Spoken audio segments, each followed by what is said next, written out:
జ్ఞాన స్వరూపులకు స్వాధ్యాయ ప్రియులకు హనిత నమస్కరిస్తూ మన 152వ పుస్తకపు ఆడియో.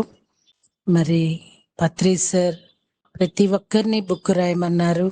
ఆ నేపథ్యంలో మరో మలుపు, క్యాన్సర్ ఓడింది, జీవితం గెలిచింది, నా ఆత్మకథ అంటూ భీమరిశెట్టి రమణి గారు. రమణి గారంటేనే మనకి ఆత్మ సౌందర్యము గుర్తొస్తుంది కదండి. నాకు చాలా సంతోషం అనిపించిన విషయం ఏంటంటే, ప్రకృతి ఎప్పుడు ఇప్పటి వరకు మనము పంచుకున్న జ్ఞానాన్ని అంతా చాలా అద్భుతమైన పుస్తకాలను అందించింది. ఈ నేపథ్యంలోనే తనే నాకు కాల్ చేసి బుక్ పంపించి ఆడియో చేయమంటాం. నిజంగా నాకు చెప్పలేనంత సంతోషం అనిపించింది. నేచర్ నాకు ఇచ్చిన అత్యంత అద్భుతమైన అవకాశం. ఎందుకంటే మాస్టర్స్, ఎందరో జీవితాలని మనం పుస్తక రూపంలో చదివాము, కానీ మన కళ్ళ ముందు ఉంటూ తను సాధించిన ఒక అద్భుతమైన విజయం, అద్భుతం కూడా చిన్న మాటేమో, ఎలాగ జీవితాన్ని మలుపు తిప్పుకోవాలో అందరికీ ఈ పుస్తకం ద్వారా తెలియజేస్తున్నారు. సో కొంచెం మరి రమణి గారి గురించి ఇక్కడ చెప్పాలంటే, గ్లో అప్ బ్యూటీ క్లినిక్ అధినేత, మాజీ ప్రధాని పివి నరసింహారావు గారి హస్తాల మీదుగా స్వయం ఉపాధి రంగంలో స్ఫూర్తిదాయక విజయాన్ని సాధించిన వనిత, మేకప్ ఆర్టిస్ట్గా గిన్నీస్ రికార్డ్ సాధించిన కీర్తి ప్రదాత, ఆత్మ సౌందర్యం మరియు ఇన్నర్ బ్యూటీ వంటి రచనల ద్వారా మానవతకు కొత్త వెలుగిచ్చిన రచయిత, నవరస రమణీయ రాగాల అల్పం సృష్టించి గాన సాహిత్య ప్రపంచంలో చిరస్మరణీయురాలు. సంగీతంలో కూడా దిట్టండి. చాలా కళలు తను సాధించటానికి తన తల్లిదండ్రుల ఆశీర్వాదం ఎంతో ఉంది. అయితే ఒక విచిత్రం ఏంటంటే మాస్టర్స్, పత్రిసి ప్రతి ఒక్కరిని పుస్తకం రాయమన్నారు. ఆ నేపథ్యంలో రమణి గారి అమ్మగారు, నాకు కూడా అమ్మేనండి తను, సో మద్దాల మణి గారు, తను అడిగాను నేను, అమ్మ మీ బుక్ నేను ఆడియో చేయాలి అని. నేను ఫస్ట్ పిరమిడ్ మాస్టర్స్ రాసిన బుక్స్ ఆడియో అమ్మదేను. తనే స్వయంగా పోస్ట్ ఆఫీస్కి వచ్చి నాకు ఆ బుక్ తను పోస్ట్ చేశారండి. కొన్ని మర్చిపోలేం కదా. అయితే ఇక్కడ మనము ప్రతి పేజీ విడవకుండా మీకు నేను చదువుకుంటూ నేను అందుకుంటూ మీకు అందించాలి. ఎందుకంటేనండి, చాలా మందికి ధ్యానం మీద చాలా అపోహ ఉంటుంది. నిజమేనా, ధ్యానంతో ఇది పొందొచ్చా అది పొందొచ్చా అని. అసలు ధ్యానానికి ప్రతిరూపము ఎలా సాధించుకోవాలని నిరూపించారు. సో ఇక్కడ మనము మనవి దగ్గర నుండి నేను స్టార్ట్ చేస్తున్నా. ఎందుకంటే ప్రతి ఒక్కరి అభిప్రాయం కూడా తాను ఏది ఫేస్ చేశారో అవన్నీ కూడా మనం ఫస్ట్ పంచుకుంటేనే మనం ముందుకు వెళ్ళినప్పుడు ఒక ఆసక్తి కలుగుతుంది. ఆమె రైట్ అండి. మనవి అంటూ ఇలా చెప్తున్నారు. ఈ పుస్తకం రాయడం వెనుక ఉద్దేశం క్యాన్సర్ గురించి అవగాహన కల్పించటం, మరి స్ఫూర్తి నింపటం మాత్రమే. ఈ జీవితం ఒక ప్రయాణం.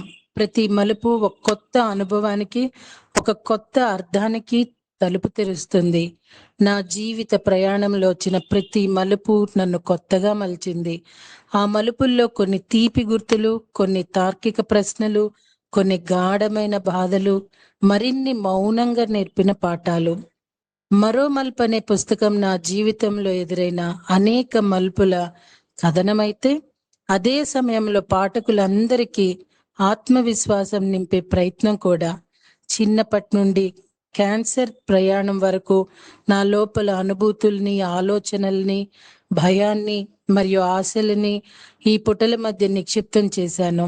ఈ పుస్తకాన్ని రాయడానికి ప్రధాన కారణం, జీవితంలో ఏ మలుపు ఎదురైనా అది ముగింపు కాదని, అది మరో మొదలవుతుందన్న విశ్వాసాన్ని పెంచుకోవటం కోసం.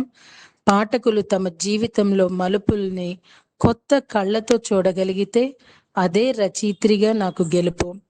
ఈ పుస్తకం మీ హృదయాలను తాకాలని, మీ జీవిత ప్రయాణంలో ఓ చిన్న అంకురంగా నిలవాలని నా హృదయపూర్వక ఆశయం.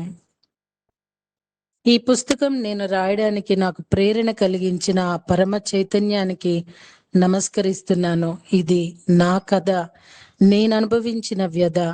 ఈ పుస్తకంలో నేను అనుభవించిన, అలాగే నాకు కష్టం కలిగించిన అంశాలు చాలా ఉన్నాయి. కానీ నాలాగా ఎవరైతే బాధపడి ఉన్నారో, ఉంటున్నారో, ఉండబోతున్నారో అలాంటి వాళ్ళందరికీ ఇది ఒక ఉపశమనం ఇచ్చే నా ఆత్మకథ. దైనందిన కార్యక్రమాలతో ముందుకు వెళుతూ ఎన్నో సామాజిక, ఆధ్యాత్మిక పరమైన కార్యక్రమంలో పాల్గొంటూ తన్, మన్, ధన్ రూపంలో వారి శక్తికి మించి చేస్తూ ఎంతో ఆత్మానందాన్ని పొందుతూ తిరిగి ఆ ఆనందాన్ని అందరికీ పంచుతూ ఏ ఒక్క క్షణాన్ని కూడా వృధా చేయకుండా అన్ని అద్భుతంగా జరుగుతున్న సమయంలో వారికి వచ్చే శారీరక రుగ్మత, లైఫ్ అండ్ డెత్ సమస్య వచ్చిన వారి కోసమే ఈ పుస్తకం. ఇందులో నా యథార్థ సంఘటనలతో పాటు ఆ సమయంలో తీసుకున్న లేదా ఆచరించిన జ్ఞానాంబి, ఆ జ్ఞానం ద్వారా శారీరక కష్ట బాధ ఉన్నా, మానసికంగా ఏమాత్రం ఆవగించైతేనా నీరసించకపోవటం అది ఒక గొప్ప అనుభవం.